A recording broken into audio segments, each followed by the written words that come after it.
guy who won. Yeah, no, I don't want to do him yet. Hang on. All right, here we are. Tom Trento live from the Curtis Culwell Civic Center in Garland, Texas, at an absolutely amazing event. Pamela Geller, Robert Spencer have put on the Mohammed Art Exhibition, the first inaugural presentation of this type, and this place is buzzing. We're going to get started with the program in just a couple of moments, but we're going to bring a few people in. This is sort of a behind-the-scenes look at a few of the folks here. We're going to try to talk to some of the artists that have participated and just some of the folks that have come to participate in this groundbreaking First Amendment event. And that's the key point. This is not an anti-Muslim or hate fest or anything like that. Nothing. That's absurd to even think that way. This is a First Amendment event that in the United States, the First Amendment protects all types of speech. That's the issue here today. Case closed. So let's just take a look around and see who we have. Yeah, who do we have first here?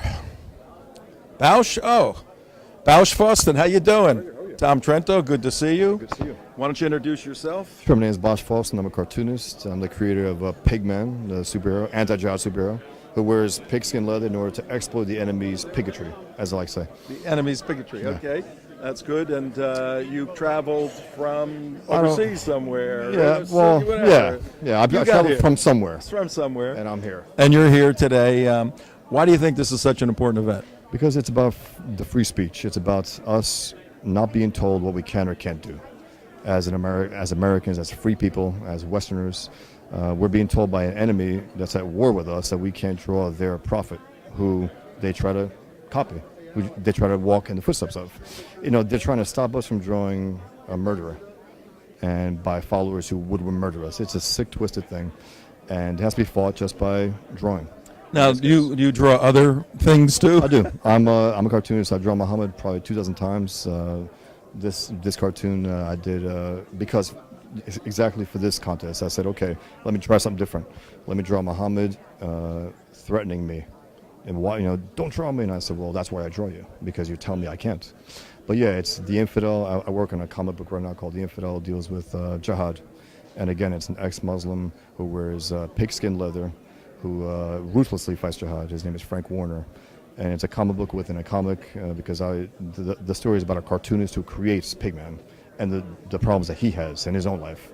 It's something I did post 9/11, something I thought was important to do, and I can't imagine doing anything else right now. So. All right. Hey, enjoy the rest of the day. We're just getting started right here. Bausch Fawstin, who many people have seen his work all over the place. We're going to pull up a couple of other people. Let's see. Alexander. Next up is Alexander. How you doing? Good. How are you? We just met. Good. Come right over here. Okay. We just met. What are you doing here? Why are you here today? Wow. This is the second time being asked this question. I'm here because of the First Amendment, and because I'm a firm believer in our Constitution, and I believe that if we don't defend our rights and speak up for them, we're not going to have them much longer. Because I think one of the biggest banes of all cultures is ignorance. And when we're ignorant of our rights, and what I believe especially, and our declaration, declares very clearly that these are God-endowed rights, not state-endowed rights, not man-endowed rights. So it's up to us now, since God did endow us with them, and our founders in this country told us, hey, these are your rights endowed by God. You need to protect them, and we're going to do our part to legislate, it into law, legislation. It's our part now as a representative form of government to support our representatives, encourage them, hold them accountable, and say, look, stand up and speak up for our First Amendment. Because if that right goes, I'm sure the second will be next, and the second being the linchpin. And I know this is not about the Second Amendment, but without the Second Amendment, you don't have much of the other rights, really. All right, Alexander, thank you for your words, and that's a very cool cowboy hat in the cowboy state of Texas. Thanks, all right. Tom Trento, starting the show here, Pamela Geller, Robert Spencer have put together, for those of you who just are tuning in, the inaugural, we have more folks here, inaugural Mohammed Art Exhibition.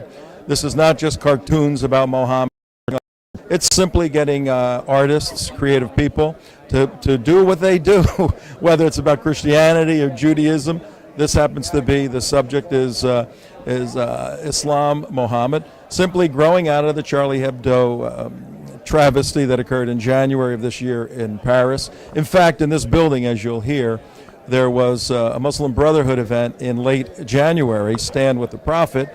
Pamela and others, Robert came here, and they were not allowed access. Well, that grew into Pamela and Robert having the idea to hold an event in the same civic center in Texas, but this time dealing with Muhammad from a different perspective, the creative perspective of free people worldwide. And there are artists from all over the world here today. All right, who's up next? Who do we have here?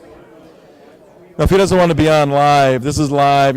You want? All right, just you're live, so it's a little tricky with live television. Hi, Yeah. what's your first name? Ron. Ron, how are you? What are you Fine. doing here today, Ron? I'm here to support Pamela Geller. She does a great job, and we can't let her down. And I appreciate what you do. I get your emails, and I watch your show. Hey, Greg, how are you?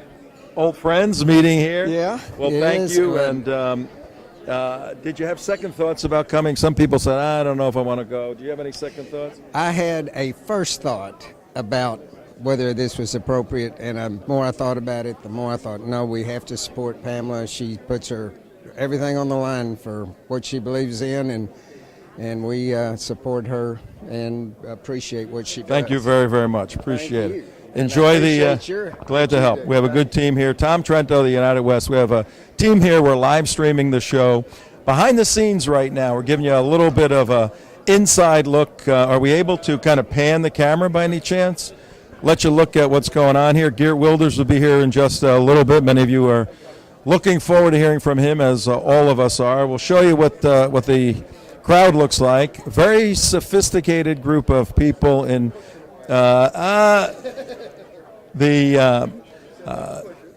no, we have tables set up. It's a nice and fancy event. Not yet. We have tables set up. No good. It's working. We don't mess with it. The stream is working. Oh, I'm shaking. Yeah, that was a bad idea, huh? That's okay. Let's get it set back up. This is live television, ladies and gentlemen. If you watch our show, you're used to this.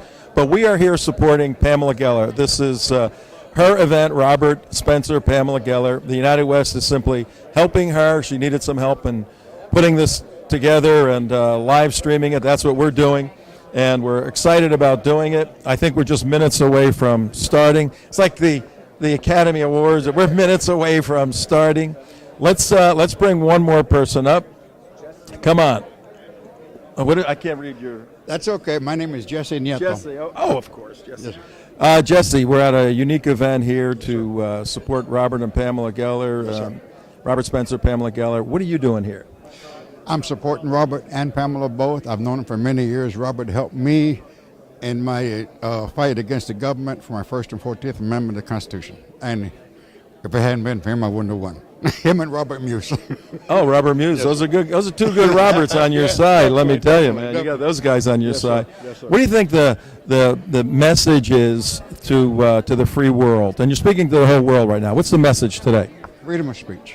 Freedom of speech above anything else, as long as nobody gets hurt. We have to have it just to be civilized. Civilization, you can't do without it. If you got to know who you're talking to and against or whatever, but freedom of speech. All right, thank you very much. Very, very important point. I happen to be a Christian, and I'm not happy when I see art and theatrical programs, denigrating Christianity. But my personal view, I serve a very big God. It really doesn't bother God, this sort of stuff. No, you want me to walk around? No, you're just gonna. I want to know what's going outside security-wise. Oh, okay. We're in the green zone in Baghdad. Okay, as you're looking at the room right now, there is a military paradigm put on this whole area. We have about 6 various external lines of security, a perimeter within a perimeter within a perimeter, and we have virtually a half a dozen or 10 agencies, federal, state, local agencies, all working together with the Dutch Secret Service, Geert Wilders' detail, and all of this is to make sure there's no problems any way, shape, or form. And as of right now, there are no protesters or anyone like that outside. Probably a very smart move on their part not to create any problems today. You cannot get into this place. We had to go through. I'm part of the crew helping put the video stuff together here. We had to go through about 10 layers of security and bomb checks and all of that stuff.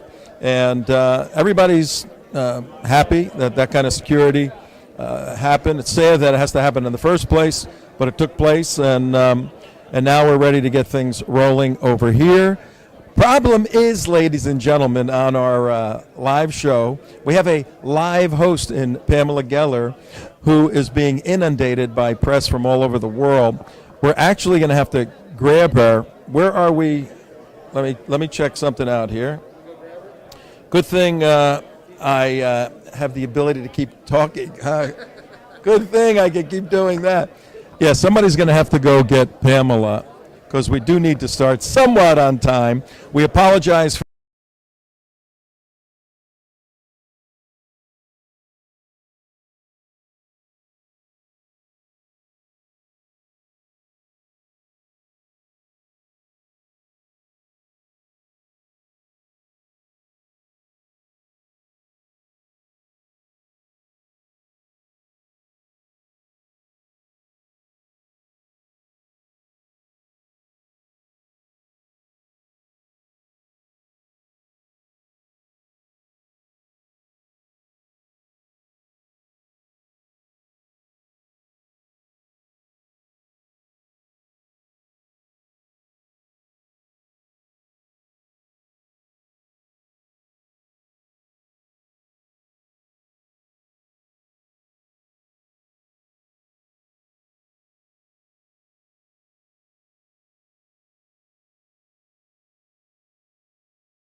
Are we back? I need somebody to tell me yes or no.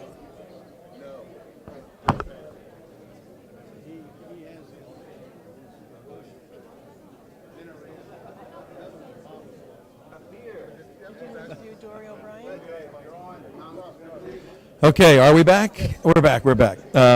When we sent out an email explaining that we're going to be doing a live stream, we put a little warning on there that the technology is not perfect. We're in a sealed building. We have tremendous amount of electronic security going on all around us. So if the stream goes down, as it did then, we're also running cameras to get the complete show. We'll post-produce the show and then send it out. So you're going to have a very complete show no matter what, but we're trying to bring you the live show.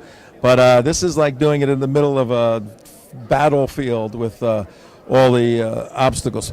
we were saying that you're here for what reason? Well, you're talking about I'm here for the magnetic energy that's being displayed by this wonderful crowd here in Garland, Texas. And I'm from Dallas and very supportive of Pamela Geller and the Tea Party, and most importantly, our First Amendment and our Constitution, which is being undermined by those people that think that Sharia law should be the law of the land. And we are very, very excited that Pamela had the courage to put this program together, and I strongly support her in her And this guy, too, vision. right here. And this gentleman who I have seen and heard at the David Horowitz Freedom Center events, and he's an outstanding patriot, and we applaud you. And I'm going to relinquish this microphone because I can learn so much from you. You're very kind. Thank you, Diane. Thank you. Here we are, folks, as Diane walks by the camera and goes by. We're live, Robert, worldwide on the internet. And ladies and gentlemen, the only Robert Spencer. How you doing, Robert? I am very well, thank you, Thomas. How are you? Good, good. What's going on? Give us a feel for... Well, we've got an overflow crowd. We had to get a couple more tables set up. There were a lot of people coming who had bought tickets just this morning or today, and so even though we had sold out the space, we made accommodations. The people here were very gracious in allowing that and setting up a couple more tables. But there's a lot of interest here. We're here in defense of the freedom of speech and standing up against violent intimidation, and that resonates with people. Excellent. And what do you hope people learn? I mean, there's a significant group of people here, and it looks like from all demographic groups. What do you hope they learn from this very unique event? Never to give up, never to give in, never to submit to bullying, never to kowtow to those who say you have to do this or not do that or I will kill you.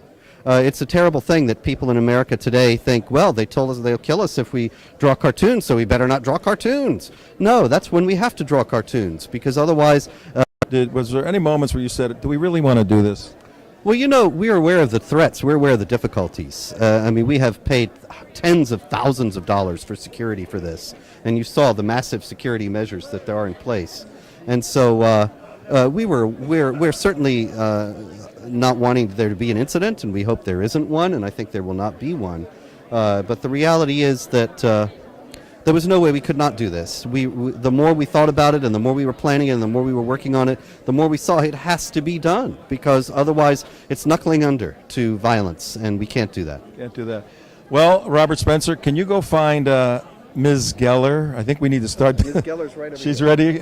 Are we ready? I'm going to hand it over to you. How long? When are you going to be ready? All right. Trying to pin Pamela Geller down is like trying to get a greased pig. Is that again? Hey, here we are. Hey, say hello. Freedom! Amazing room, over 300 people here taking a stand for freedom of speech in the same venue where the Stand with the Prophet conference was held against free speech in the wake of the Charlie Hebdo slaughter. They were not even in their graves when the American Muslim community stood up against free speech. And so here we are today, standing up for free speech. Amen, amen. And when's the show going to start, Pamela? Right now, we're going to go up there right now. All right, you go up there, then we'll hand it over to you. Pamela Geller, who is the brain trust behind putting all of this together. And this room is excitement. And the red carpet was pretty amazing. Oh, no, wrong show. All right, Tom Trento here. For those of you just cycling in, I am the director of the United West, and we are live streaming a very important First Amendment event. I can't stress this enough. This is not a hate Muslim event or anything like this. This is a focused First Amendment event. And in the United States of America, the First Amendment allows people, creative people, to create denigrating art about Jesus Christ. I'm a Christian. To create horrendous stuff about Judaism. To create despicable material about political people. But you know what? In a free society, when you could have the open exchange of ideas, you don't resort to violence. When you take a totalitarian, supremacist, authoritative perspective, the Sharia, you can't draw Muhammad. That's when problems occur. And this definitive event on this day is simply saying, look, Muslims may have a particular doctrine that runs their lives. God bless them, but that's not protected speech. That is protected speech, but that doesn't prohibit people in the United States of America from exercising First Amendment and creatively express what their vision or their concern or their drawings are about Mohammed or anybody else. That's the way it is. So right now we are going to go live to Pamela Geller and start the show. Here we are. Give her a round of applause.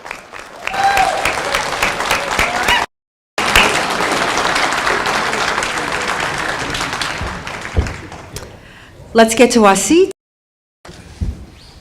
Like that. First, I want to thank you, this room of brave freedom lovers, for coming to this event. It's no small thing. I know it and you know it, and yet you came, despite the threat. Thank you.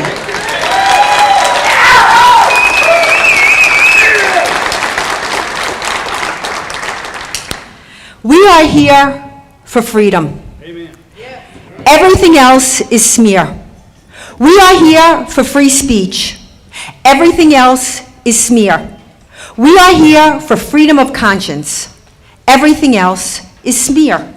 We are here for individual rights. Everything else is smear. The terms extremist, as if pursuing good in the extreme might be a bad thing, or pursuing truth or freedom in the extreme might be a bad thing.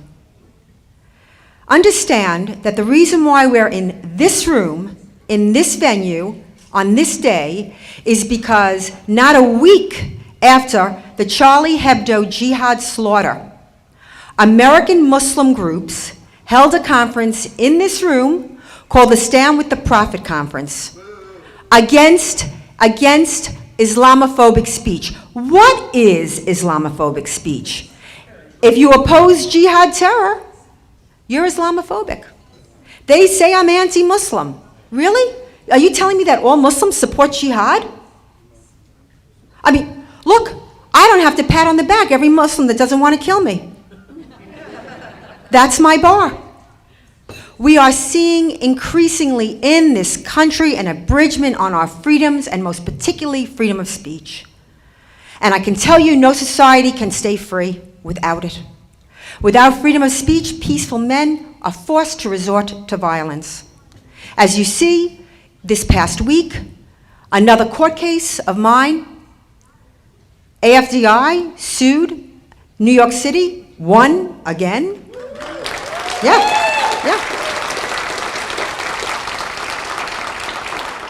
To run anti-jihad ads. Now, mind you, across this country, thousands of anti-Israel, anti-Jewish ads run. Nobody says anything. They don't have to sue. They run. Nobody destroys them. Nobody defaces them. Nobody vandalizes them. I put 10 ads in a subway. Every single one is destroyed within the hour. Well, and that's illustrative of the war on free speech. So now in New York City, being that I won, the New York City MTA board had a meeting and decided we're not taking political ads, any more political ads, ever. But this has nothing to do with Pamela Geller. This is a war. I submit to you that if you want to learn who rules over you, find out who you cannot criticize. The media is self-enforcing a Sharia. Under the Sharia, you cannot criticize or offend Islam. Molly Norris, a couple years ago, a little-known cartoonist, had an idea. You know, after the South Park producers were threatened because they had put Muhammad, in a teddy bear costume. I thought that was rather sweet. It's not how I would depict him, but whatever. And within 24 hours, there was a fatwa on her head. She was told by the FBI that she had to go into hiding, she had to give up her job, she had to give up her name, her home, everything at her own expense. And yet, how many people know about Molly Norris? And why isn't Molly Norris the poster girl for the media? Instead, PEN, the Organization of Writers, gives an award of courage, Freedom of Expression Courage Award, to the Charlie Hebdo, now dead, editorial staff, And 145 writers signed a petition against the award. What next? Are they going to sharpen the blades of their executioners? It's madness. We are subjected to the most offensive attacks, always. I don't even want to talk about what they call me. Hey, media, I'm offended. You don't seem to care about that. No special rights for special classes. So in the wake of the Stand With the Prophet conference, we decided to hold this event here. And you are all heroes. And special mention to Gail Mitchell and Dory O'Brien for helping me pull this together because I'm not in Texas. Big time, big time. And kudos to the over 300 cartoonists, wannabe cartoonists, who took the risk and submitted cartoons. Yes, they deserve, yes, very brave. Very brave. What is interesting is the winner of this cartoon is Bosch Forsten.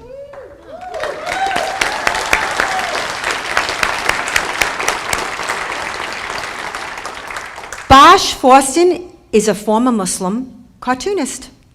His graphic novel, The Infidel, is a story about twin brothers whose Muslim background comes to the forefront of their lives on 9/11.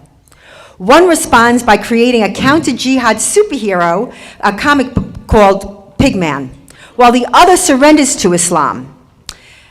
Bosch's debut graphic novel, Table for One, received the praise of acclaimed American cartoonist Alex Toth, along with an Eisner Award nomination. This is a really brave human being. This work since 2004. Bosch was making cartoons then. And I can tell you, and I'm sure Robert can attest to this, in the beginning, everybody was like, yeah, 9/11, yeah, we're gonna take no prisoners, smoke them out, you know. And I don't know what happened. Everybody abandoned the field because they couldn't take the abuse from the media, from their friends. Look, nobody wants to be called a racist, even though Islam is not a race. Well, I'm going to say the Shahada, and all of a sudden it's going to change. Cuckoo. But this is the narrative. The whole adopting of the civil rights narrative. This is a destructive and a narrative that is advanced at every level in academia. In the public schools, you have to fight. You know what's going on in the public schools. You see it happening in Texas. The proselytizing. You must fight. So I am honored to present a check. I was hoping that Mr. Wilders could be on stage because he's going to speak now, and I would like a photo with Bosch, with Mr. Wilders, with the check, and then Mr. Wilders, who we know is the worldwide, leader on the counter-jihad front. This man lives under constant, oh yeah, he's amazing. And no matter what, no matter what, and this is why I'm so simpatico, he keeps coming out guns blazing. You know what they call him, no matter how much abuse he takes, he's right, he's righteous, and he knows it. And so I'm honored that he would come all the way from Europe to Bosch. Can Bosch? Okay.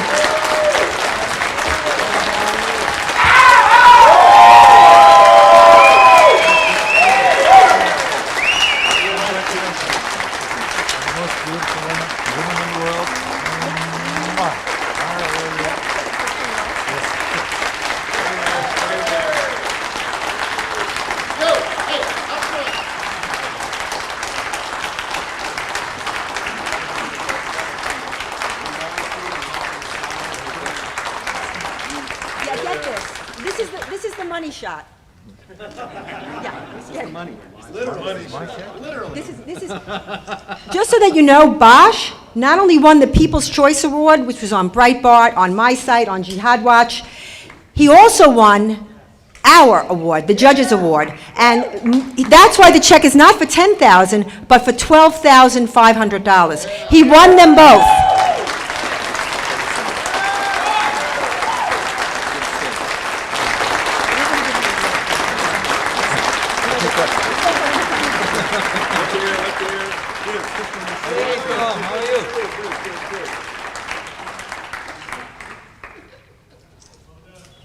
And now, Mr. Wilders.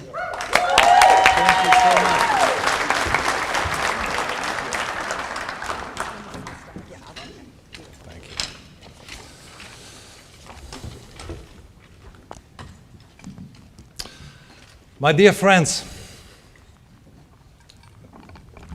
thank you all for being here tonight. It's great to be in Texas, the Lone Star State.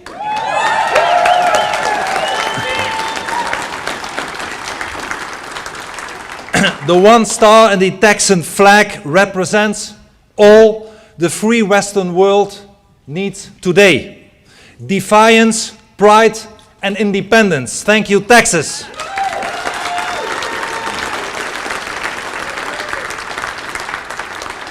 And of course, it is no coincidence that we are in Garland, Texas tonight. It is here that 3 months ago, shortly after the Charlie Hebdo massacre, Islamic activists convened to demand that free speech be curtailed.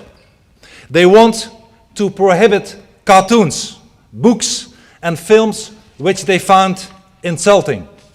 And our answer is, don't mess with Texas.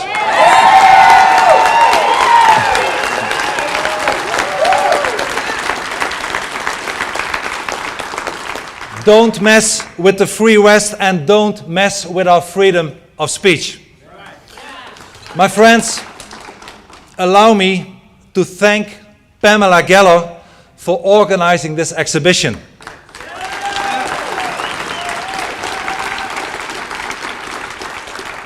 Pamela is an extraordinary woman.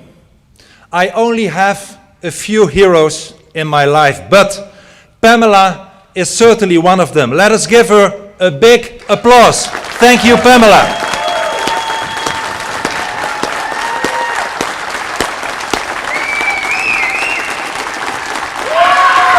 Thank you.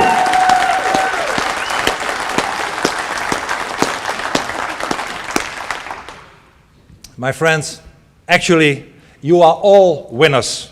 Everybody present here tonight deserves respect just for being here. The cartoonists, the participants in this Muhammad contest, all did fantastic work. And all of you are not only talented, but also very brave.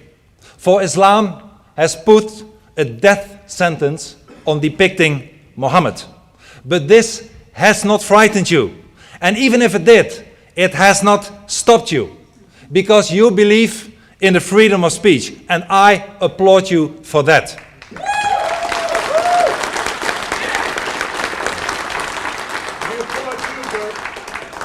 Thank you so much.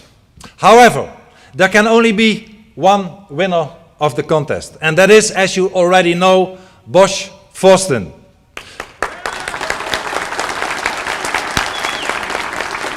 And Bosch knows what he is talking about and what he's cartooning about, being a former of, in his own words, recovered Muslim.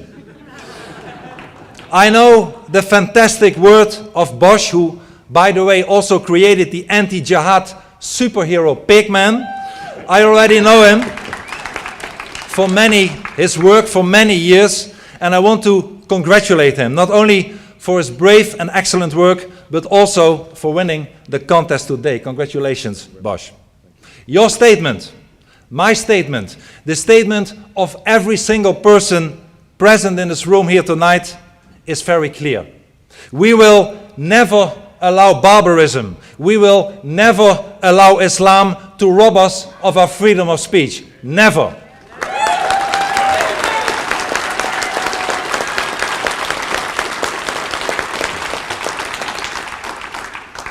And I know from my own experience how dangerous it is to stand for freedom.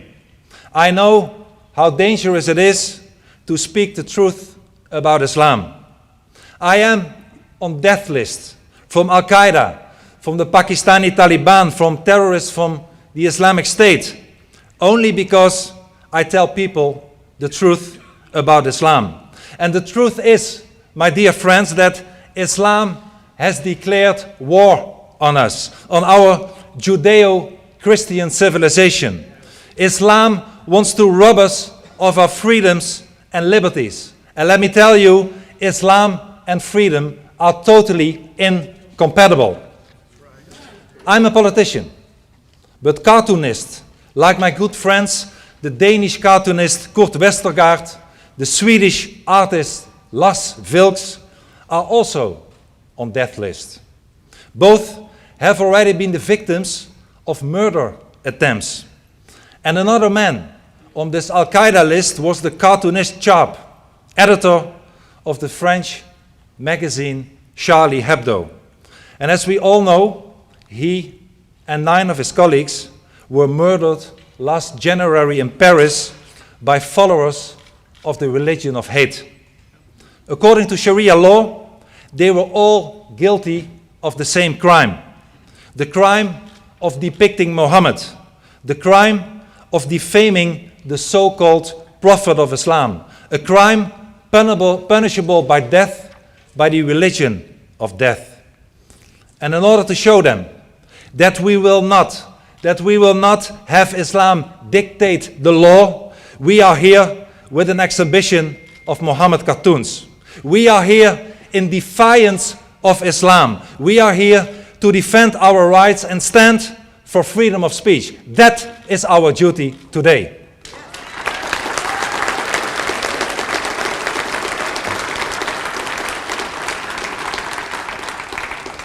As Ronald Reagan, I believe your greatest president ever,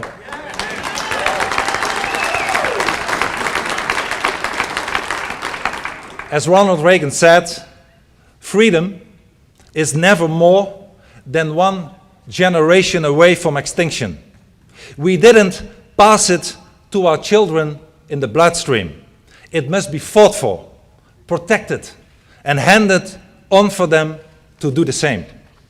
And I am happy that nobody died while watching these cartoons. And this proves that, unlike jihadis, cartoons do not kill people. Cartoons do not kill jihadis, but jihadis kill cartoonists. And that is a huge difference which we should never forget. My friends, Huntington was wrong.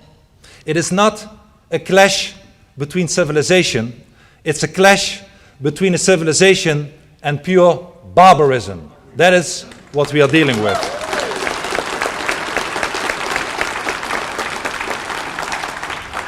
And a lot of politicians around the world are afraid to say, and I'm proud to say, that our culture, our Judeo-Christian culture, is far superior than the Islamic one.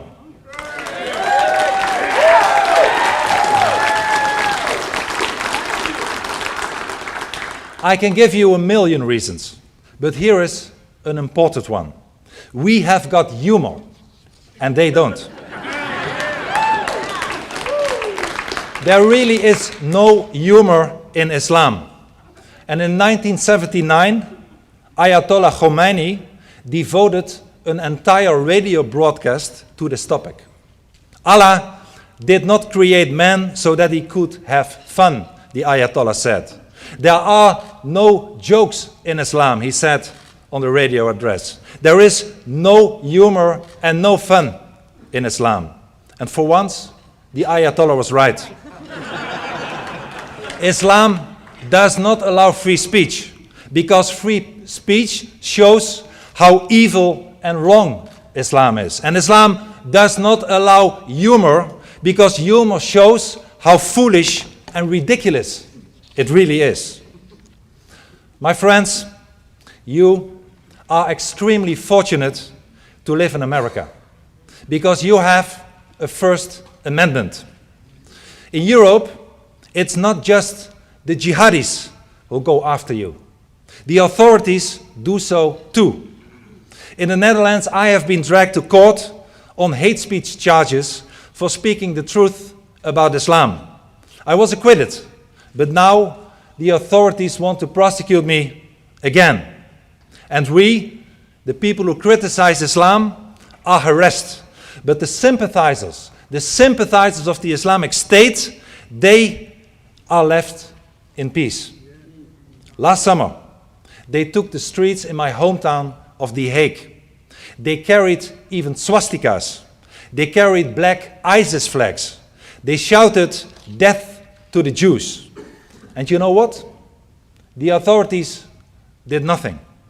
As a matter of fact, we have weak leaders. Weak leaders, appeasers, are ruling the Netherlands, Europe, and if I may say so, even the United States of America.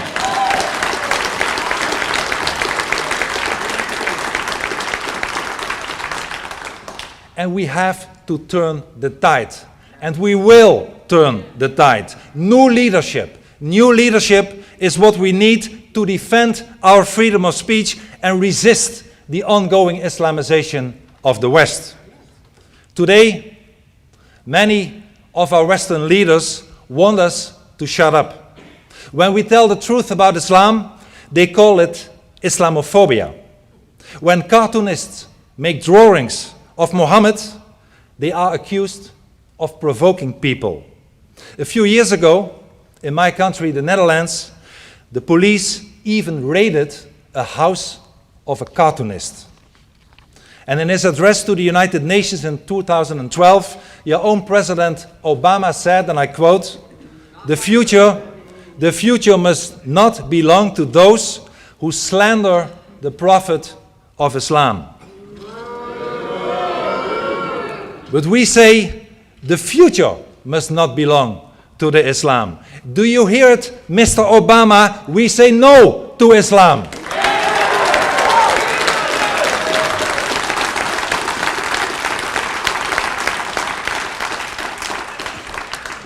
Unlike President Obama and his European colleagues, we are not willing to sign away our freedom and independence.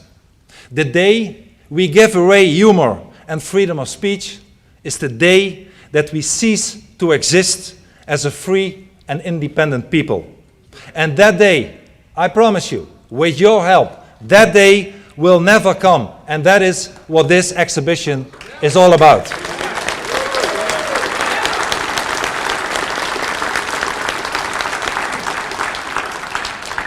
From here, we send a clear message to President Obama and all his colleagues. We will never submit. We are not intimidated by Islam. And sure, we will not be picking up swords and axes and breaking into people's homes. But we will not remain silent either. Moderation in the face of evil is evil itself. And this is not what our age needs. We must uncap our pens. We must speak words of truth. We are facing, unfortunately, an enemy who is striving through all means to destroy the West and snuff out our traditions of free thought, free speech, and our Judeo-Christian values. And my friends, make no mistake. If we fail, we will be enslaved. So the only option we have is to defend our freedom with all the energy we have. It is time to be brave. It is time to do our duty.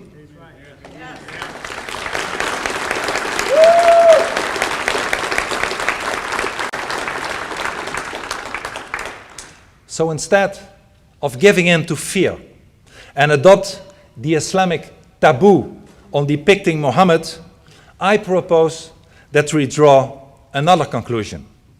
Lift the cause of the fear. Let us de-Islamize our societies. No more Islam, no more mosques, no more Islamic schools. It's time for our own heritage.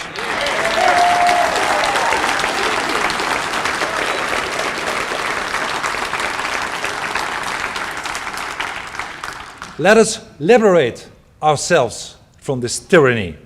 And that's another good reason why we are having this exhibition here today, depicting Muhammad is an act of liberation. And let us hold similar exhibitions all over the world, from Canada to Australia to Europe. We need a Pamela Geller everywhere in the world.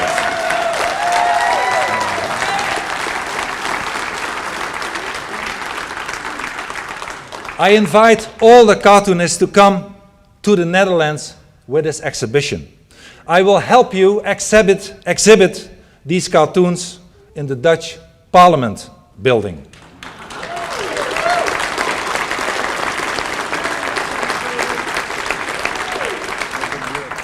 For we have to signal that we will never allow Islam to restrict our freedom. And we have to show them that we will never bow in the direction of Mecca. My friends, I'm not saying that there are no moderate Muslims. Fortunately, there are Muslims who do not live according to the Islamic commands. But there is no moderate Islam. Not all Muslims are terrorists. Not all Muslims are terrorists. But most terrorists are Muslims today. And that is why we say the less Islam, the better. My friends, the Islamic Creed obliges 1.5 billion people around the world to take Muhammad as their example. And you know, Muhammad led a gang of robbers who looted, who raped, who killed thousands of people. And historic sources describe orgies of inhumanity. And an example is the genocide of the Jews of Medina in the year 627. And one of the head choppers himself was Muhammad.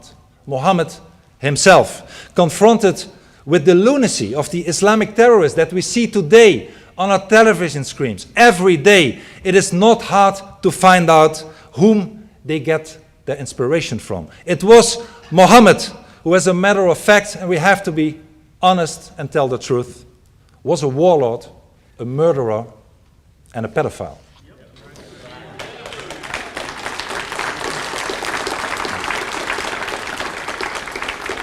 My friends, there is no turning back once one has become a Muslim.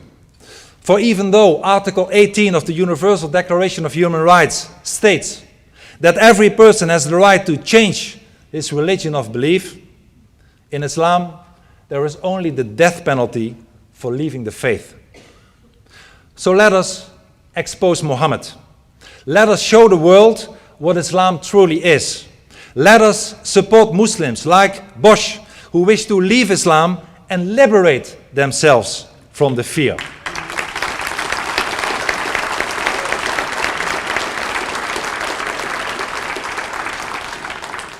Apostates are heroes, and more than ever, they deserve the support of freedom-loving people all over the world.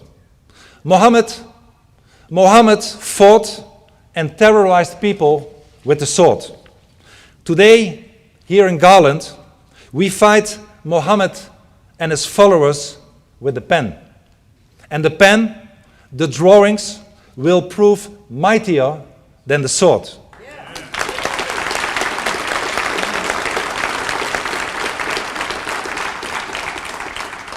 Muhammad's followers fight us with bloodbaths. But today here in Garland, we fight them with humor. Because bloodbaths enslave, while humor liberates. Let me end my speech, my dear friends, by quoting Sam Houston, the founding father of this great state of Texas. God bless Texas!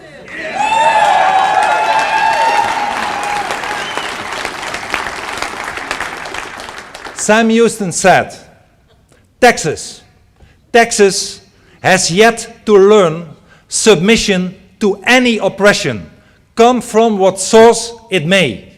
And may his words inspire us all today, never ever, never to submit to Islamic barbarism. Thank you very much. Thank you.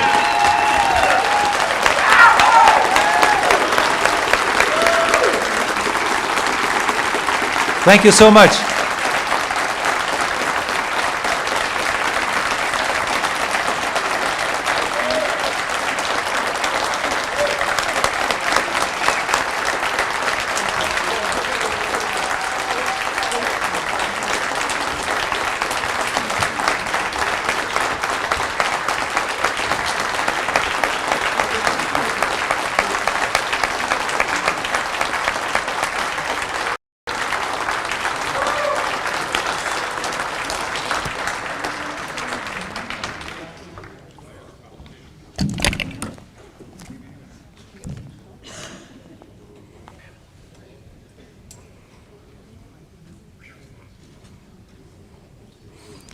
Geert Wilders said, there's no humor in Islam, quoting the Ayatollah Khomeini. And it reminded me, actually, the other day I was in the supermarket and there was a little Muslim boy. He was about 5 years old and he'd gotten separated from his mother. And, you know, they called the store manager and the manager said, "What's your name, little boy?" And he was getting upset and a little teary. And he said, "Muhammad." And the manager said, "And you got separated from your mother?" And he said, "Yes, that's right." "And what does your mother look like, Muhammad?" "I have no idea."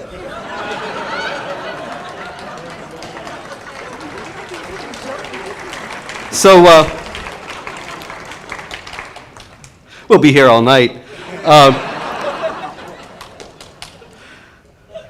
Bosch Fawston did not know that he had won the Judges Award for $10,000 and was going to be called upon to speak, but he has graciously agreed to say a few words. And just by way of introduction, Pamela already told you about his many accomplishments as a cartoonist. And I wanted to say I myself have known Bosch for many years, and a few years back had the interesting experience of I was supposed to debate with Andrew McCarthy, who you may know from his writings on National Review and so on, about the question, Islam or Islamism? That is the problem in Islam itself, or is it some sort of an offshoot or a subgroup or a misunderstanding or misinterpretation of Islam and so on? And it was supposed to be a straight one-on-one debate, but the moderator was on Andy's side and decided to pack the panel with people who would say it's a wonderful religion of peace and so on.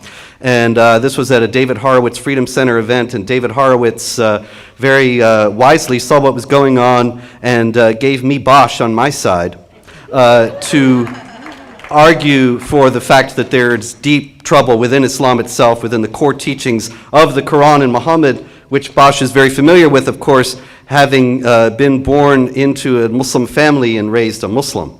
And so he has exhibited immense courage on a personal and professional level in taking the path that he has.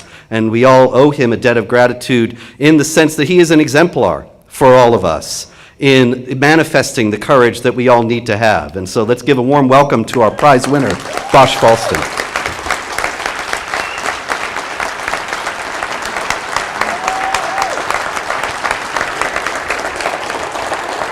Wow, I'm glad to be here. I did prepare something just in case this came about, if I could read it, if you don't mind. So first, I want to thank Pamela Geller, Robert Spencer, for organizing this contest and event. I think it's great, I think it's important. I think this is the absolute proper response to the atrocity at Charlie Hebdo. This is the only way you could do it.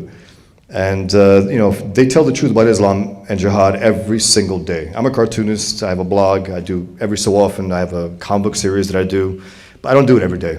They do it every day, and we get the benefit of that, to keep the truth that we are at war in our minds every single day. It's important. And however bad things currently are, things would be a lot worse without them. So I just want to thank them here. Thank you very much. And also thank everyone for coming here. I think it's fantastic. It's great turnout. This is important, and if you can see the security out there, why do we need that kind of security? You know, why? Because, you know, the only reason we're talking about Islam is what? Because Islam does not mean peace. That's the only reason we're talking about it. And let me just say something about myself. They mentioned I have a Muslim background, but the problem with even moderate Muslims, I was raised in the Bronx by Albanian Muslim parents, is that the poison of misogyny and Jew hatred It gets everyone. I don't care how decent they are, even in the Western Europe, in American Europe. So just in terms of even the misogyny, I don't know of one female in my generation who wasn't beaten by their husbands. I know that my mom used to mourn the birth of my nieces. I was shocked when I first saw it. I didn't know what she was doing, and I found out. Even though being raised around that crap, it still really affected me. And there was a casual admiration for Hitler in my household and my further family. That's why I refer to Hitler as Islam's favorite infidel. They forgive him that he's not Muslim because he killed more Jews than anyone. So it's that kind of casual evil that poisons everyone who calls himself Muslim. I don't care if they're decent. I still have cousins that I somewhat see, talk to here and there, but it's always it's stunted by the fact of the work that I'm doing. But they're not out to kill people, but they are still affected in terrible ways by this ideology. And in terms of drawing Muhammad, I've drawn him about maybe two dozen times over the years. The first time I drew him was after the Danish cartoonists. I never set out to draw Muhammad. I don't think the Danish cartoonists ever set out to draw Muhammad. It's just the point that we can't, quote unquote, draw Muhammad. Therefore, what do naturally? We draw Muhammad. Especially as Westerners, as Americans. And I left Islam in my mid-teens when I began to take morality seriously. I found Ayn Rand's philosophy. And as I put it, I left the most misogynistic ideology on earth, and I follow a philosophy created by a woman, which is pretty amazing to me. Then 9/11 hits, and I studied Islamism. My life depended on it. With the help of, after Robert wrote his books, I read every book of his, Andrew Boston, others, on jihad, on Islam, and I probably overdid it because I wanted to write a comic book post 9/11. I realized that Marvel and DC and other mainstream comics would not touch the issue of Islam. They would never allow Captain America to do what would come naturally to Captain America, take on jihad ruthlessly. He's a super soldier. So I stepped back and I said, okay, what kind of comic book, what kind of hero could I create? And being raised Muslim, we were told that the pig is the most vile creature, in the world. It's disgusting. And so, as I put it, it's Islamic pigotry. Islamic pigotry. That's where Pigman came from. I said, let me have an ex-Muslim superhero dress up in pigskin leather and ruthlessly fight jihad. And then that's my story. It's called The Infidel. I talk about Islam jihad for hours, but let me just say, let me finish by reciting what Pamela Geller said recently about why we draw Muhammad. And she wrote, we draw Muhammad because we are free. We draw Muhammad because our unalienable rights are enshrined in the First Amendment. The freedom of speech is the First Amendment, not the Fifth, or the Eighth, or the 10th, the First. And that's for an important reason. It is the cornerstone of all our other freedoms. We draw Muhammad because, unlike brutal Muslim countries under the Sharia, we do not live under Islamic law. We draw Muhammad because we will not submit. We draw Muhammad because we can. Thank you very much.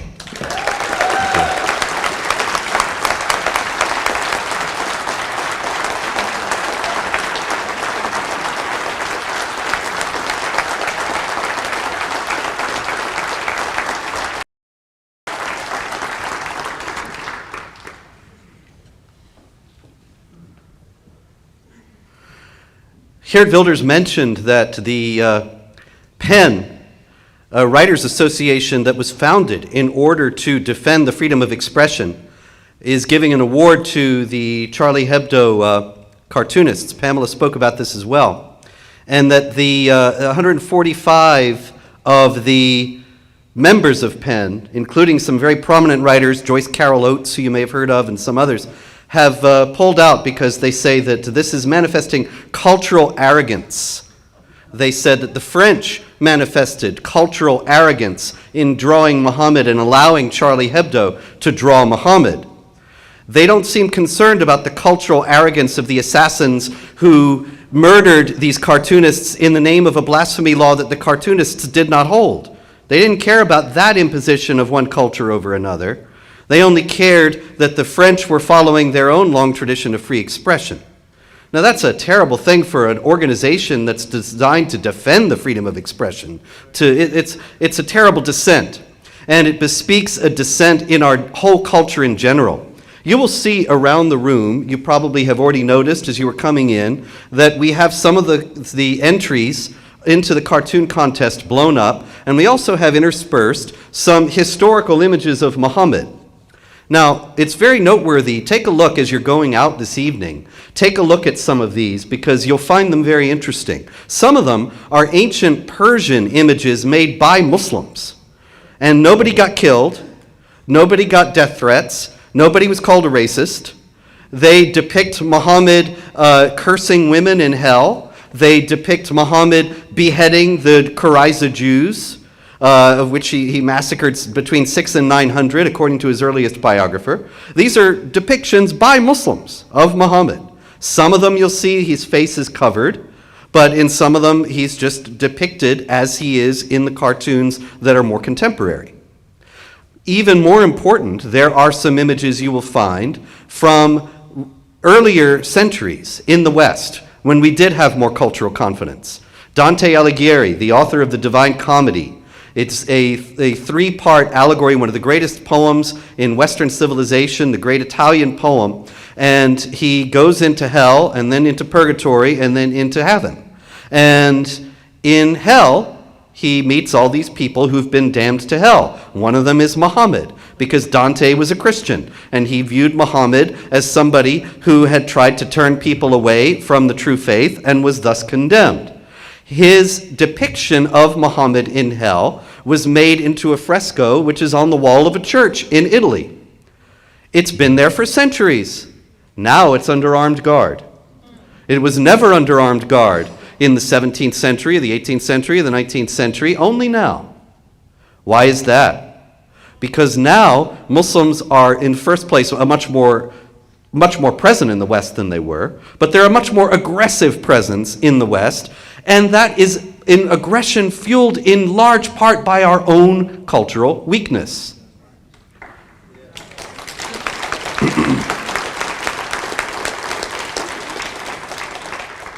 A very good friend of mine told me right before I left for this event that you're just poking them in the eye, you're trying to provoke them. You know, why are you doing that? You're the one that's being offensive. And this was a friend, you know, and I was kind of taken aback. And I had to stop and think, well, what exactly is wrong with that? And what's wrong with that is that this is only offensive because Muslims have made it offensive. This is only something, as Geert Wilders said, that needs armed guards because Muslims will kill you for drawing Muhammad. It would never be offensive otherwise. Consider this. The murderers of the Charlie Hebdo cartoonists had an accomplice, and as they were murdering the cartoonists, the accomplice went to a kosher supermarket in Paris and murdered 4 Jews. What had they done? They didn't draw Muhammad. How did they offend Muslims? They offended Muslims by being Jewish. Okay, so we have to not draw Muhammad because that'll poke them in the eye and offend them. And then we have to not be Jewish because that will poke them in the eye and offend them.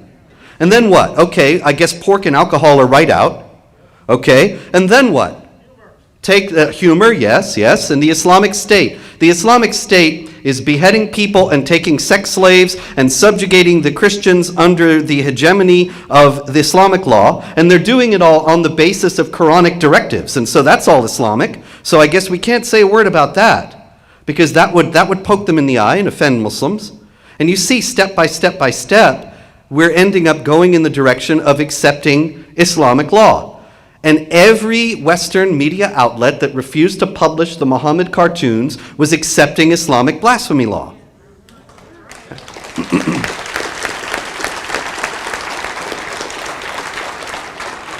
And so I say it's time for a little cultural self-assertiveness. In the 19th century, they didn't have these problems. There's the famous story that I'll close with from the British Raj, the British colonization of India. And in India, the Hindus, not the Muslims, but the Hindus, had the practice of sati, where the widow, the wife of a man who had just died, would be thrown upon his funeral pyre and be burnt to death. And the British outlawed it. And the Hindu delegation came to General Sir Charles Napier, who was the Governor General of the area, and they said to him, "You can't outlaw this. This is our culture." And he said, oh, it's your culture. Oh, well then very well. You live out your culture, but we also have a culture. And our culture is that men who force women to throw themselves on fires will be hanged by the neck until dead. So you live out your culture, and then we'll live out ours.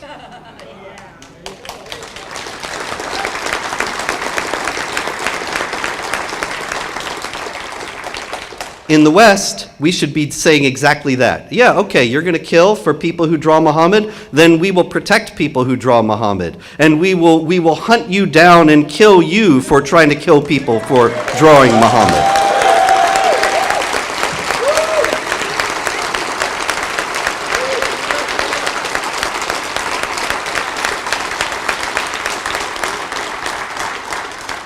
The freedom of speech is not an end in itself. The freedom of speech was put into the Constitution as our fundamental protection against tyranny. If the governing authority or any power that rules in whatever way, and as Pamela noted, you know, you want to know who rules over you, then find out who you cannot criticize. The people who have the clout, the people who have the power, if they are able to silence by the rule of law, by the force of law, those whose opinions they don't like, then a free society is dead. Then they can do whatever they wish unopposed, and dissent is impossible. And that's what this is all about. This is not about insulting Muslims or offending Muslims or poking them in the eye or even about drawing Muhammad. Ultimately, it's just that that's where they are making the line, and that's where we're going to stand. And we're going to stand against tyranny and for freedom.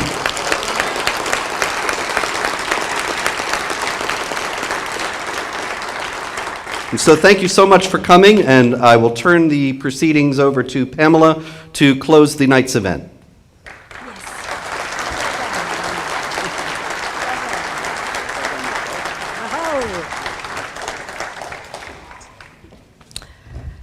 We refuse to allow jihadists to dictate what we can and cannot say. That is the point of this conference. That is the point of freedom of speech. Freedom of speech is the foundation of a free society. Boom, literally. Without it, a tyrant can wreak havoc unopposed while his opponents are silenced. That's why you're here, and when you leave here, it's what you're going to tell your friends. And you're going to post the photos on Facebook. And you're going to show people how to be free and how to be brave and how to have the courage of your convictions. That's what we're doing here.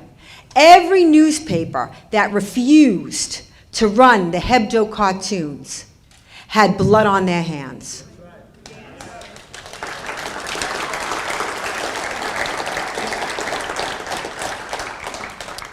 Because if every newspaper ran the cartoons from the giddy up, as they say in Texas, if that Danish cartoon nonsense in 2005, where this small newspaper, had a contest to, draw Muhammad, and it was decided at an OIC conference, Organization of Islamic Cooperation, the largest world body of 56 Muslim countries, plus the Palestinian Authority, it was decided that they were going to impose the Sharia. That's what they were going to do. And here we are, 8 years later. You have a president of the United States not only declaring at the UN that the future does not belong to those that slander the prophet, but in the wake of the slaughter of our ambassador and military attaches and consulate attaches, blamed the First Amendment. Completely and utterly falsely, as we now know, there was absolutely no truth to it, but even if there was, blaming the First Amendment, and the only one who went to jail was a YouTube filmmaker. Really the first political prisoner in this country under the Sharia. Think about it. Hillary Clinton, when she met with the families of the dead, of the murdered, said she was going to get that YouTube filmmaker. It's incredible. We are fighting for nothing less than a question of freedom or slavery. That's why you're here. That's why you must go out into the world and advance the fight for freedom. No one is going to save you. You are going to save you. There are no casual observers in this fight. And while they have the largest megaphone, they have the media, they have academia, they have the culture. David won too, you know. David won too.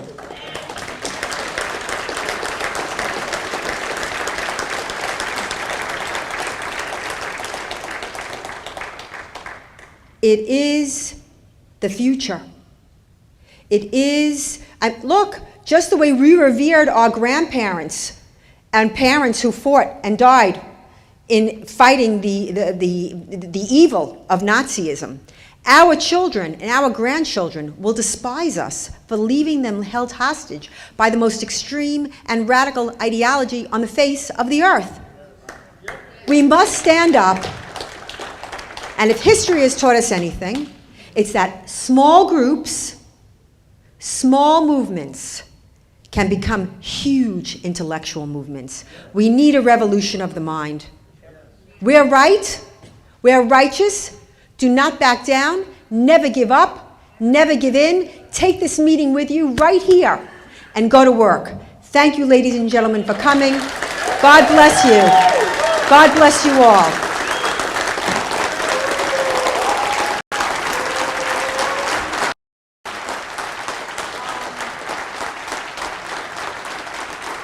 Don't forget, buy posters, buy books. Our cost for security would fund a small nation. Thank you. All right, there you have it. Are we good? We're good. I'm getting all kinds of reports that the stream is going very, very well, and the show's been phenomenal. It's not over, ladies and gentlemen. We're going to bring people up to talk to them, see what they thought of what?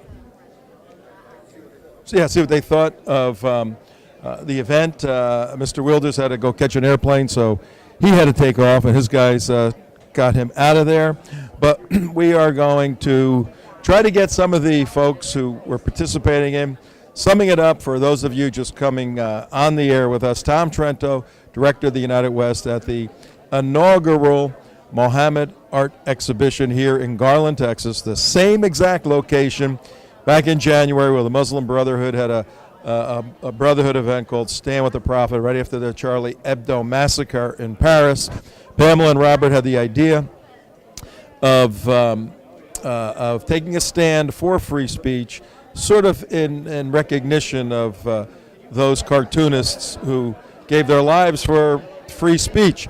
And if you can just pan a little bit, Mark, over there, show the audience the media crowd that's gathering around Pamela, around Robert right now, and interviewing her. So we're going to let you take a look at that for a second, and then I'm going to bring a couple of people on to talk.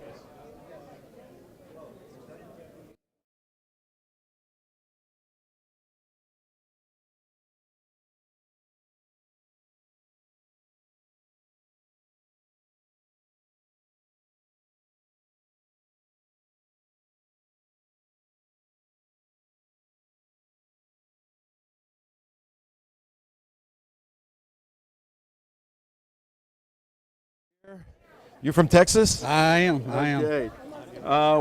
You're live around the world right now, so be careful what you say, okay? But what do you think of the whole afternoon? It was great. This is what freedom is about, and nothing is going to destroy our freedom here.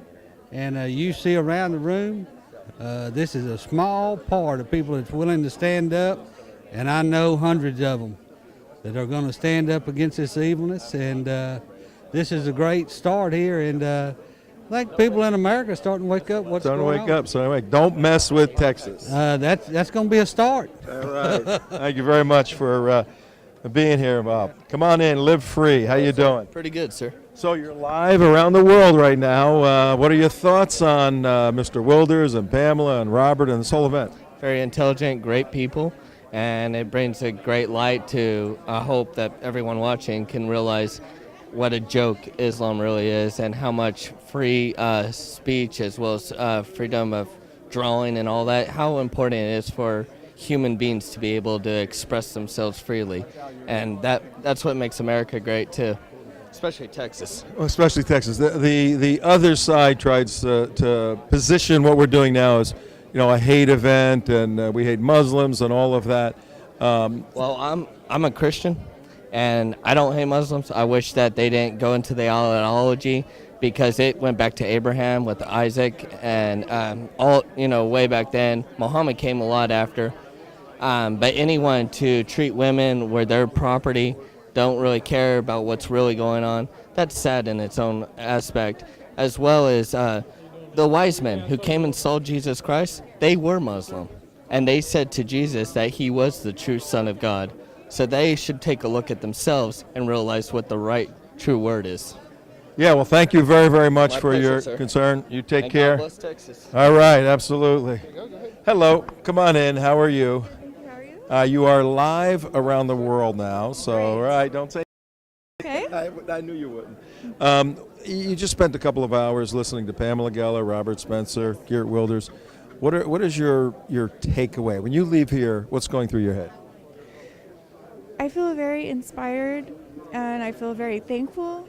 I really believe that they are telling the truth about Islam. I'm an ex-Muslim myself. I'm an apostate, and I'm proud that I left Islam because it's a pack of lies. And I'm really glad to see that I'm not the only one that believes that. Now, it's probably another show, but just briefly, how'd you get into Islam? I had a bad experience with Christianity, and I was searching, and it was, to me, another form of monotheism.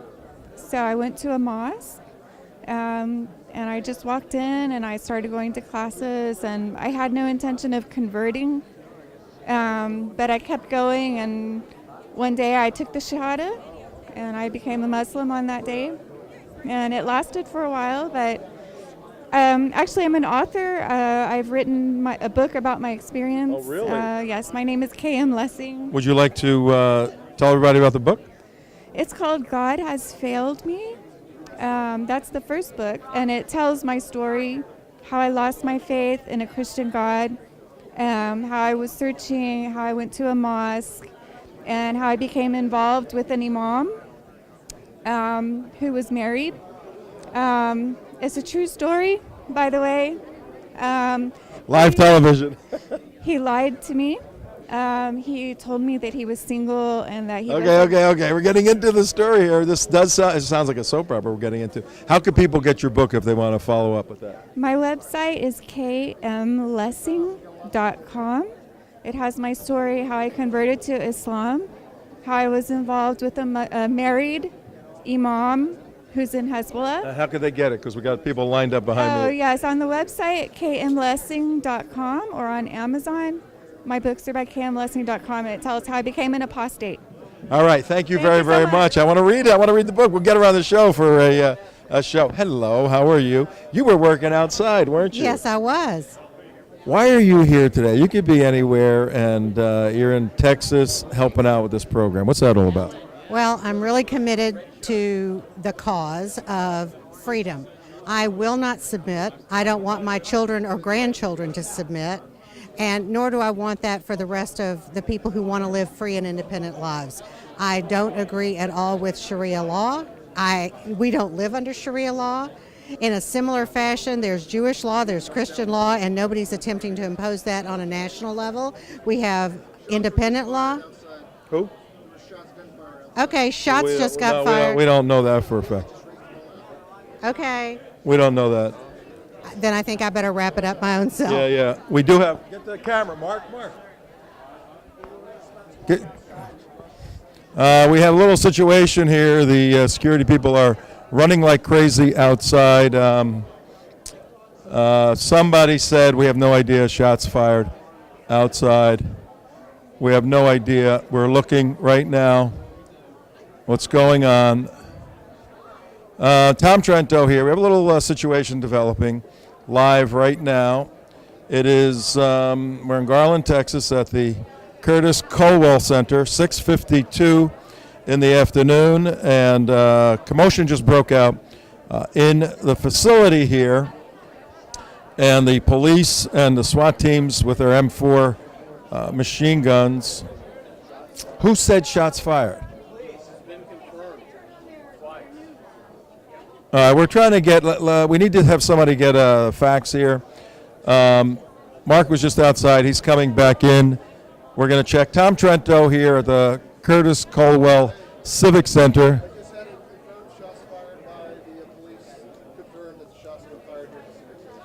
Who fired the shots?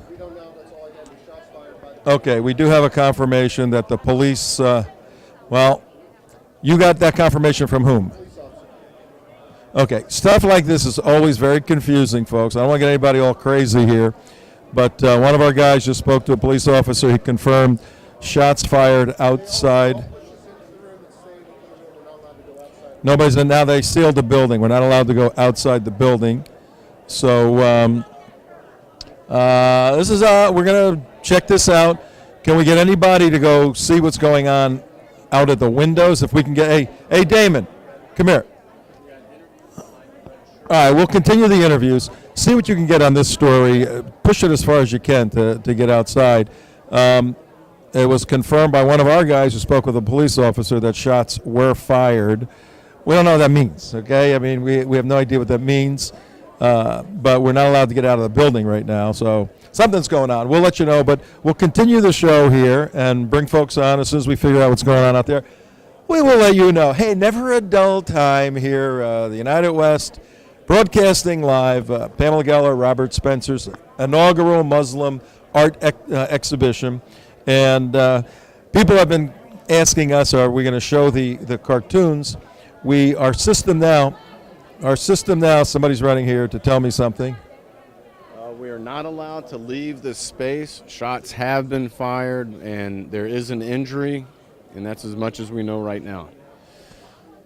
Okay, you heard that from Alan Kornman, one of our guys. Police officer said shots fired. Okay. Right now. All right, we don't know that could have nothing to do with this. That'd be kind of bizarre. You have nothing to do with this event. I'm trying to be very careful here and not just spool stuff up unnecessarily. We're on top of it. We'll take a look at it. But let's get you up here. Sure. Got a little situation developing over there. Yes. We'll figure that out. But more importantly, a lot of time and energy was invested in this evening. Why did you come here, and when did you first find out about this event? I'm a follower of Robert Spencer's website, and when this was first announced back in January, I guess after the earlier event here, I heard about it, and I wondered whether it would be smart to come here because of the possibility of shots being fired. But I said, if Pamela and Robert and Geert Wilders are going to be here, I just can't miss it. This, in my view, is the issue of our age, and to not be present is just not, it just can't be. That's the way I see it. Okay, hey, I would love to pursue more about you and all of that, but we don't need to do that on the air. We'll do that another time. Thank you very, very much for coming. Sure, you're welcome. Because we thought very similarly when we heard about this. Nobody's trying to, as Robert said, poke a finger in the eye of Muslims by any means. I'm a Christian and I pray for Muslims, all worldwide, and would love that peace everywhere. But you got the doctrinally, Islam is a violent ideology. We're getting reports. I just heard from one of the. No, let's not say it here. From who? A cop? Heard it from a cop's mouth. Hang on one second. Let me put the mic over here. Okay. Don't even put that. Yeah, no. There is an incident outside, and we're gonna, as soon as we get verification as to what happened, we'll let you know. But Robert said nobody's trying to poke a finger in the eye of Islam. But when you stand for free speech, often the free speech becomes the finger poked in the eye of Muslims that are opposed to free speech. So it's this conflict of cultures that takes place. And you've obviously thought that through, and can't go right now because they're sealing us in this building. Right. But any thoughts for folks out there who are trying to figure out where they are in this issue? Well, they call us Islamophobes, and my answer to that is I'm not an Islamophobe, but I am afraid of Islam, and you should be too, especially if you're a Muslim. Islam is dangerous to human beings, and we're just getting evidence of that right now. Yeah, we don't know exactly what took place. It could be Islam is dangerous to human beings. Even if you're a Muslim, somebody can pronounce against you, and somebody else then has authority to do something about it. Yeah, all of us that do this kind of work are very familiar with that. But thanks again. You bet. Appreciate you being here. Okay. Sure time. Thank you. All right, Tom Trento trying to figure out exactly what we're doing here. Hey, sir, how are you? Texas, Jeffrey, how are you? Tom Trento here. Come on, step up right here. We're with Jeffrey, and we ain't going anywhere for a while. Looks like they shut the place down, leaving. Yeah. Jeffrey, you've been here for several hours. I'm asking everybody, what are your impressions? I mean, what's going on in your heart and your head right now? Well, I'm very, very honored to be here, first and foremost, because I'm amongst a group of patriots, a group of very courageous people who are taking a stand, who are saying no, and not just no, but hell no, to the idea that we can't speak freely in our own country. They're standing up to a despotic ideology, and I'm very proud to be a part of that. And I'm going to do my little part, and that's the opportunity to meet Robert Spencer and Pamela Geller. I consider it the honor of a lifetime thus far. I've met some amazing people in my life, celebrities, sports celebrities, all these kind of people, but no one tops the opportunity to meet and shake hands with Robert Spencer. That's kind of why I'm here today. I'm here today also to let people know that that the tide is turning, that people are saying enough is enough, and if only I say that, then I'm going to be the one saying it. Enough is enough. Okay, this is a Judeo-Christian nation. This nation is not going to go into the dirt. We're not going to roll over and just die just because a bunch of mullahs or whatever say so. I don't want my children growing up in a world where they have to bow to the East or any of these kind of things. We will live free. Wow, Jeffrey, you've touched many notes that many of us tried to get out, and indeed, Robert Spencer and Pamela are our cultural heroes, because as much as a sports figure may be able to hit a ball real far, it's tremendous. They make a lot of money, all of that. But to put something like this together, where you see there could be violence attached to it, and then to leave and go try to live a normal life. They don't live normal lives anymore. They don't live normal lives, and that's regrettably the sacrifice and the price they pay. But that's the way of a patriot. That's the way of a hero. I want to say this also, and I want this to reverberate all over, and that is look right into that camera. And the effort to divide this country along ethnic and racial lines is all by design. The enemies of this country, the socialist left and the Muslims, have a long history of collaboration, and they know that they can never defeat this nation by external invasion, that the only way to defeat this nation is by dividing it internally. This is why we see this coordinated effort to divide the America along ethnic lines, pitting black against white and rich against poor and these types of things. This is an effort to divide and conquer, very simply. They know that if they can bring the African American community down, which is a Christian community, a Judeo-Christian culture. It's important to note that black culture is a Judeo-Christian culture, and it forms one of the key pillars of American society, that bringing down African American culture will bring forth and hasten the demise of this great country. That's why we see this coordinated effort to pit black America against white America, and I believe that effort will fail. You are wonderful. Hang on. Have been shot. Possibly have explosives on them, okay? That's what we're worried about right now. We are going to move y'all into the auditorium here in just a minute. I just need everybody to remain calm, be kind of orderly, and we're going to take you into the auditorium a little further away from the front of this building, all right? Were the suspects Muslim? I have no idea right now. What do you need? I don't know anything else other than that. I just want y'all to be aware that we are going to move y'all soon to get you away from the front of this building. Who should we listen to right now? Just right now, just stand by and we will move y'all, okay? Is there a speaker here? Yeah. There you go. All right, look, this is very, very important, ladies and gentlemen. Here's what we're going to do. We're making a transition right now from this event to a security concern hardened position. There's somebody shot out there, there's possible explosives, you just heard that. So everybody's got to get heads up right now, no more fooling around, just let's all stay here, don't anybody go anywhere. We're going to get information as quickly as we can. Somebody coordinate, Damon, if you can go coordinate with the PD here.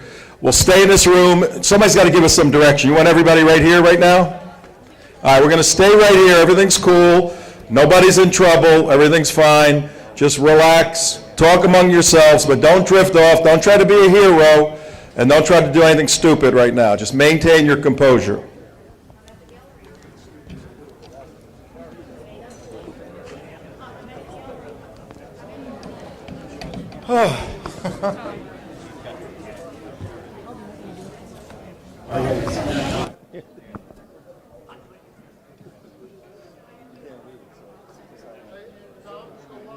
Yeah.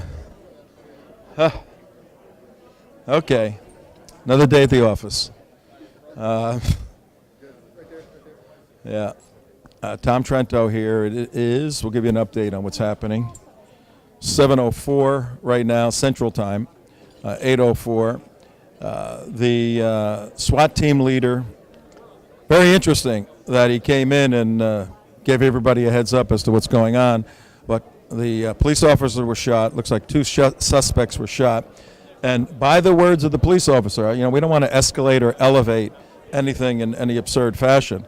But if I wasn't mistaken, and I was right next to him, I don't think I was mistaken, there's concern that the two suspects have explosives on them. So this is, as we had to consider security concerns, our organization, United West, we ran a whole bunch of various scenarios. And this, we don't know exactly what happened. They're selling lottery tickets or something here, but we have police officers coming in, so there's a concern about explosives. All right, hang on. Looks like we're moving. Can we move this rig? Live stream. All right, hang on. Let me. Hang on. Come here real fast. Come over here. What's your name? Dom, the conservative. Okay. Crazy stuff. What do you think? Well, outside I was asked if I feel safe here. And, I responded that I absolutely did look at all the security that we have. And there's a reason that we have this kind of security. And this just proves it. And this is what we're speaking out against. They claim to be a peaceful religion. We don't know who did it exactly, but we do know that it was somebody opposed to what we're trying to do here, which is, this is peaceful. This is what peace is. Okay. You nervous? Not really. Okay. No. Good. The all right. In the other part of wherever we're going. All right. Well, let's wait to the last second here. We'll keep it rolling, and then we'll get out of here.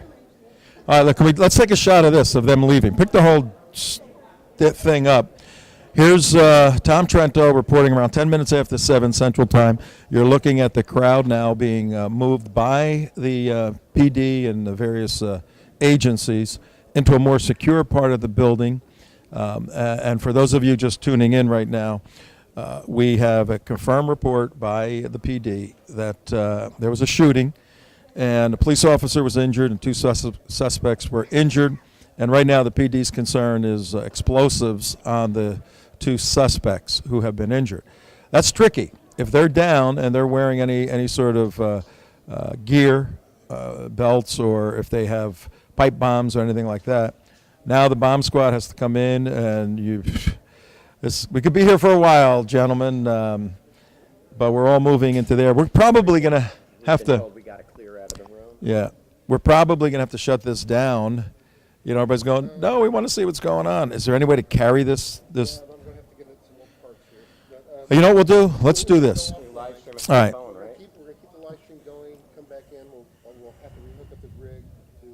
right, here's what we're going to do because, yeah, we're shutting down.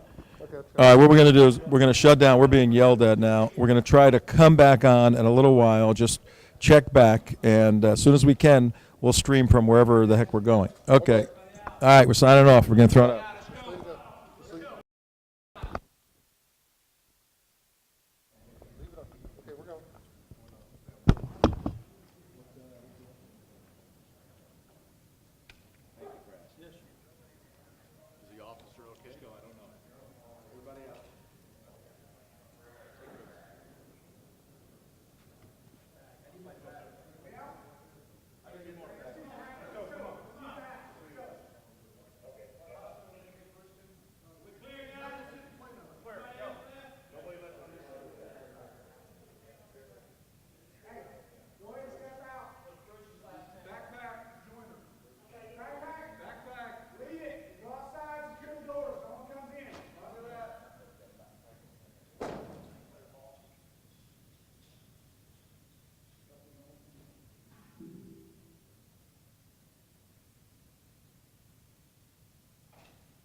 So would line up two abreast.